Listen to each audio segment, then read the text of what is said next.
Hello बच्चों, कैसे हो सब लोग।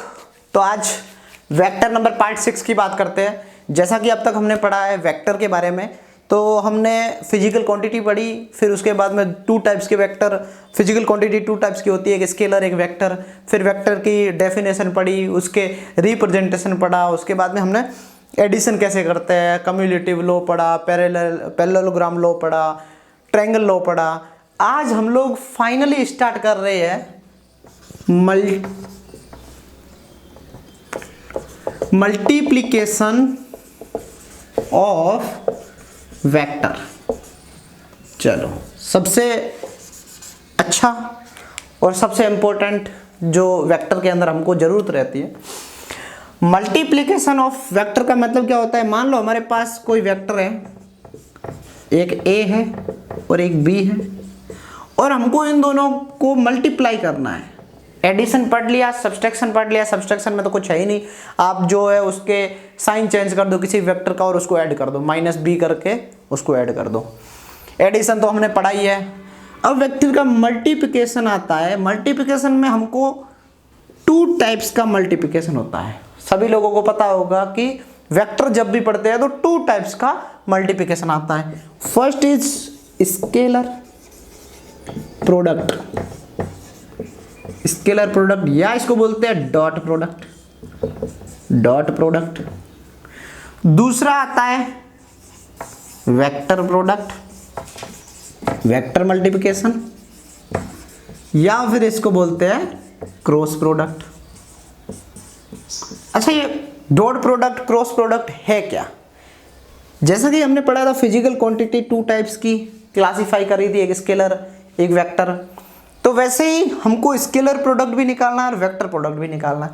लेकिन यहाँ पे डिफरेंस क्या है, एक डॉट है और एक क्रॉस है, यही नाम में ही छिपा है, डॉट क्रॉस। चलो, सबसे पहली बात करते हैं स्केलर प्रोडक्ट यानी कि डॉट प्रोडक्ट की। उसके प्रॉपर्टीज क्या है, एप्लीकेशंस क्या है, कैसे क्वेश्चंस को सोल्व करेंगे, इन सब चीज़ों के बारे में हम लोग बात करने वाले हैं। तो सबसे पहला लिख देते हैं स्केलर या डॉट प्रोडक्ट। मान लीजिए हमारे पास let's assume we have two vectors, vector A and vector B. कोई भी वेक्टर है, ए वेक्टर की कुछ वैल्यू होगी। कभी भी पता है वेक्टर के अंदर एक तो क्या होता है, मैग्नीट्यूड और एक डायरेक्शन। इसमें भी मैग्नीट्यूड और डायरेक्शन, दोनों का हमको क्या निकालना है, डॉट प्रोडक्ट निकालना है। और अगर डॉट प्रोडक्ट निकालना है हम लोग क्या करेंगे, ए वेक्टर डॉट बी वेक्टर। और अगर हमारे को क्रॉस निकालना रहता तो हम डॉट की जगह क्रॉस लगा देते हैं। लेकिन अभी के लिए हमको क्या निकालना है, डॉट प्रोडक्ट। क्रॉस के बारे में आगे बात करेंगे हम लोग। तो ए डॉट बी निकालना है। अब इसका सिंपल सा फॉर्मूला होता है direct, A B cos theta, A B cos theta. ये आपका फॉर्मूला होता है डॉट प्रोडक्ट का, जिसमें ए जो है वो वेक्टर है, बी वेक्टर है, और ए वेक्टर ए का मैग्नीट्यूड है और बी वेक्टर बी का मैग्नीट्यूड और कोस थीटा, जहां थीटा जो है theta angle between vector A and vector B. अच्छा, एंगल के बारे में हमने बात की थी। एंगल कैसे निकालते हैं, टू वेक्टर्स के बीच का एंगल जब उनके टेल्स जो है वो एक ही पॉइंट पर जुड़े हुए हो, तो वो जो थीटा एंगल है उन दोनों के बीच का, वो एंगल होता है वेक्टर ए और वेक्टर बी के बीच का, या टू वेक्टर्स के बीच का। इसमें बहुत सारी प्रॉपर्टीज आती है। मान लीजिए हम इसको ऐसे भी लिख सकते हैं। फर्स्ट चलो अलग से लिखा देता हूँ मैं। सबसे पहले इस फॉर्मूले को नोट कर दीजिए, सभी लोग फॉर्मूले को नोट कर दीजिए। किसी को भी डाउट आता है तो आप कमेंट बॉक्स में आप कमेंट कर सकते हो, मेरे से पूछ सकते हो। चलो,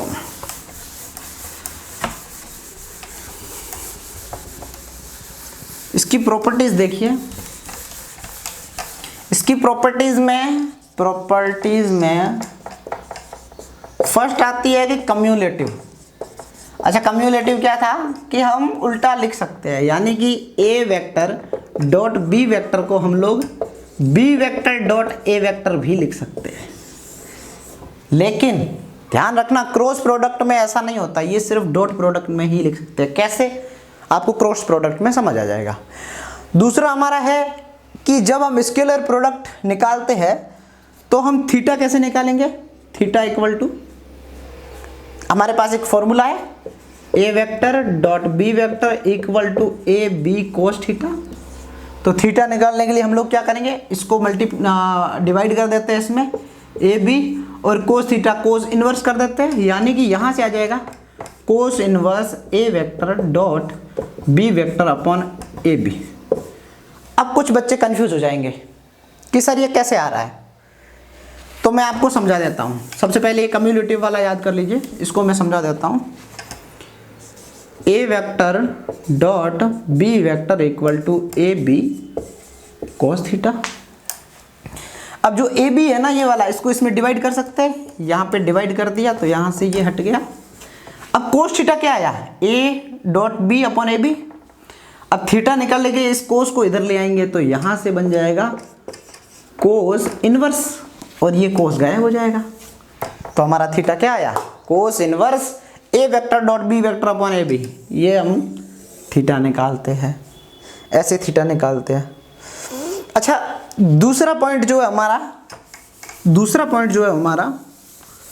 अच्छा एक और चीज ध्यान दीजिए, थीटा मैक्सिमम कब होगा? अगर मान लो हमारे को जो स्केलर प्रोडक्ट है, स्केलर प्रोडक्ट जो है वो मैक्सिमम चाहिए, मैक्स स्केलर प्रोडक्ट अगर मैक्सिमम चाहिए तो क्या करेंगे हम लोग, ए डॉट बी का scalar product A B cos theta होता है। अब ये मैक्सिमम होना चाहिए, यानी कि कोस थीटा 1 होना चाहिए। हमेशा बताया है कोस थीटा की वैल्यू -1 से 1 के बीच में होती है। अब हमको ये वाला टोटल प्रोडक्ट जो है वो मैक्सिमम चाहिए। ए कांस्टेंट है, बी कांस्टेंट है, कोस थीटा वेरी कर रहा है -1 से 1 में, और जब मैक्सिमम चाहिए तो कोस थीटा की value cos theta equal to 1 रखेंगे, यानी कि ए डॉट बी जो है वो ए बी के बराबर आ जाएगा। ये इन दोनों के स्केलर प्रोडक्ट का मैक्सिमम वैल्यू है, इन दोनों के स्केलर प्रोडक्ट का मैक्सिमम वैल्यू है। ये चीज थोड़ा सा ध्यान रखना, मे भी हो सकता है क्वेश्चन में आपको पूछ ले। चलो, दूसरी प्रॉपर्टी इसकी है distributive. Second property is distributive. अब डिस्ट्रीब्यूटिव क्या है, डिस्ट्रीब्यूट करना, यानी कि अब मान लो कि मेरे पास है A vector dot B vector plus C vector है मान लो, तो इसको मैं ऐसे भी लिख सकता हूं, A vector dot B vector plus A vector dot C vector, ऐसे भी लिख सकता हूं मैं। समझ आ रहा है कि नहीं? यानी कि डिस्ट्रीब्यूट हो जाता है, ये ए बी के साथ में भी डिस्ट्रीब्यूट होता है, ये ए सी के साथ में भी डिस्ट्रीब्यूट होता है, और दो अलग अलग के साथ में डॉट प्रोडक्ट बना लेता है। पर अगर क्रॉस होता तो ऐसा नहीं होता, क्रॉस होता तो ऐसा नहीं होता। चलो आगे बढ़ते हैं, यूनिट वेक्टर की बात करते हैं। थर्ड प्रॉपर्टी, यूनिट वेक्टर में मान लो कि दो वेक्टर का हमको स्केलर प्रोडक्ट निकालना है और दोनों जो है वो यूनिट वेक्टर है, तो क्या करेंगे, मान लो कि हमारे पास वेक्टर ए है यूनिट वेक्टर और वेक्टर बी भी है वो यूनिट वेक्टर है, तो इन दोनों का मल्टीप्लिकेशन 1 आएगा। कैसे आएगा, मान लो i dot I equal to 1, j dot J equal to 1, k dot K equal to 1। i क्या है, यूनिट वेक्टर, दूसरे i क्या है, यूनिट वेक्टर से अगर मल्टीप्लाई करेगा तो 1 आएगा, जे के साथ मल्टीप्लाई करेगा तो 1 आएगा, और के के साथ मल्टीप्लाई करके 1 आएगा। लेकिन एक और चीज, अगर ऑर्थोगोनल हो, अगर वेक्टर्स जो है वो ऑर्थोगोनल हो तो क्या होगा, तो उस केस में 0 आएगा। अगर i का स्केलर प्रोडक्ट j के साथ में है तो वो 0 होगा, अगर i का स्केलर प्रोडक्ट k के साथ में है तो 0 होगा, और अगर j का स्केलर प्रोडक्ट k के साथ में है तो 0 होगा। मतलब स्केलर प्रोडक्ट में आपको सीधा सा ध्यान देना है कि कभी भी i इंटू आई होता है तो 1 होगा, j इंटू जे होता है 1 होगा, k इंटू के होता है 1 होगा, लेकिन i dot J 0, j dot के 0, k डॉट जे 0, ऐसे करके हम लोग निकालते हैं। अब हम लोग बात करेंगे कि कभी भी हम दो वेक्टर का स्केलर प्रोडक्ट निकालते हैं तो उसकी वैल्यू कैसे निकालते हैं, इन चीज़ों का थोड़ा सा ध्यान रखना। चलो वैल्यू निकालने के ऊपर बात करते हैं। मान लो मेरे पास एक वेक्टर है A X I cap plus A Y J cap plus A Z K cap, ठीक है। और मेरे पास दूसरा वेक्टर है B equal to B X I cap plus B Y J cap plus B Z K cap, और मेरे को निकालना है A vector dot B vector. कैसे निकालेंगे? मैंने आपको सब बता दिया है कि स्केलर प्रोडक्ट कैसे निकालते हैं। आप एक बार, मैं बोलता हूं कि जस्ट एक बार आप वीडियो को पॉज करिए और खुद से ट्राई करिए इनका निकालने का। एक बार खुद से ट्राई करिए तो आपको समझ आएगा। अगर आपको कुछ भी दिक्कत आती है तो आप कमेंट बॉक्स में मेरे को जरूर पूछिए। चलो, इसको निकालने के लिए हम लोग क्या करेंगे, लिखते हैं ए X I cap plus A Y J cap plus A Z K cap, और दूसरा B X I cap plus B Y J cap plus B Z K cap. अगर मैं इसका इस पूरे में मल्टीप्लिकेशन करूं, सिर्फ ए एक्स आई कैप का पूरे में मल्टीप्लिकेशन करूं, तो आई का आई के साथ में 1 हो जाएगा, आई का जे के साथ में 0, आई का के साथ में 0, यानी कि क्या बचा, ए एक्स बी एक्स, आई और आई मिलके क्या हो जाएगा 1, यानी कि यहां से आ जाएगा ए एक्स बी एक्स प्लस इसका हो गया। ए वाई का बात करते हैं। ए वाई का अगर मैं इन पूरे में मल्टीप्लिकेशन करूं तो क्या होगा, ए वाई जे कैप है, जे का आई के साथ में 0, जे का जे के साथ में 1 और जे का के साथ में 0, यानी कि ये जो है वो सिर्फ इसके साथ में ही मल्टीप्लिकेशन होगा, और जे इंटू जे 0 हो जाए, J into J dot product में 1 होता है, तो ए वाई बी वाई, और इसी तरह इनमें सभी का करेंगे तो सिर्फ इससे 1 होगा, बाकी दोनों से 0 हो जाएगा, ए जेड बी जेड। ये आ जाता है ए वेक्टर और बी वेक्टर का डॉट प्रोडक्ट, सिंपल सा। अगर हमारे को 2 वेक्टर दे रखे और हमको बोला जाए कि इसका डॉट प्रोडक्ट निकालिए तो कुछ इस तरीके से निकालो। इसमें कोई डायरेक्शन नहीं बचेगी, अब कहीं पे भी आई कैप नहीं है, कहीं पे भी जे कैप नहीं है, कहीं पे भी के कैप नहीं है। लेकिन अगर आप क्रॉस प्रोडक्ट पढ़ोगे तो आपको वहाँ पे जे कैप भी मिलेगा, के कैप भी मिलेगा, सब कुछ मिलेगा। तो इस चीज़ का थोड़ा सा आप ध्यान दीजिए, बहुत इंपॉर्टेंट है ये। चलो, अब इसका ये फॉर्मूला जरूर लिख लेना, आप अच्छे से नोटबुक में नोट कर लीजिए, ये फॉर्मूला बहुत इंपॉर्टेंट है। अब बात करते हैं हम लोग क्वेश्चन की, एक छोटा सा क्वेश्चन भी कर लेते हैं। स्केलर प्रोडक्ट में डायरेक्शन नहीं रहती है, ये चीज़ ध्यान रखना। कहीं पे भी ऑप्शन में डायरेक्शन हो तो वो ऑप्शन गलत है। चलो, मान लो मेरे पास एक वेक्टर है आई कैप माइनस 2 जे कैप प्लस 4 के कैप, ठीक है। एक मेरे पास बी वेक्टर है 2 आई कैप प्लस 1 जे कैप प्लस 5 के कैप, और मेरे को इन दोनों का डॉट प्रोडक्ट निकालना है। A vector dot B vector निकालना है। कैसे निकालोगे? वीडियो को पॉज करिए, एक बार खुद ट्राई करिए, आंसर को कमेंट में करिए, और फिर मैं जब कराता हूँ तो उसको चेक करिए कि आपने सही किया कि नहीं किया, उससे सेल्फ कॉन्फिडेंस आएगा। चलो, आई कैप माइनस 2 जे कैप प्लस 4 के कैप, और दूसरा बी है 2 आई कैप प्लस जे कैप प्लस 5 के कैप। आई का इनके साथ में एक बार करिए तो सिर्फ 2 आई के साथ जाएगा, बाकी दोनों के साथ 0 हो जाएगा। आई इंटू आई 1 हो जाएगा, यहाँ सिर्फ 2 रहेगा, प्लस माइनस 2 का सिर्फ जे के साथ में जाएगा, इसके साथ 0, इसके साथ 0, जे और जे 1 हो जाएगा, यानी कि यहाँ से -2 आ जाएगा, ये -2, प्लस 4k का 2i के साथ 0, 4k का j के साथ 0, 4k का 5k के साथ में k इंटू के 1 हो जाएगा, 4 इंटू 5 20 हो जाएगा। ये -2 से +2 गया, और यहाँ से 20 आपका आंसर आ गया।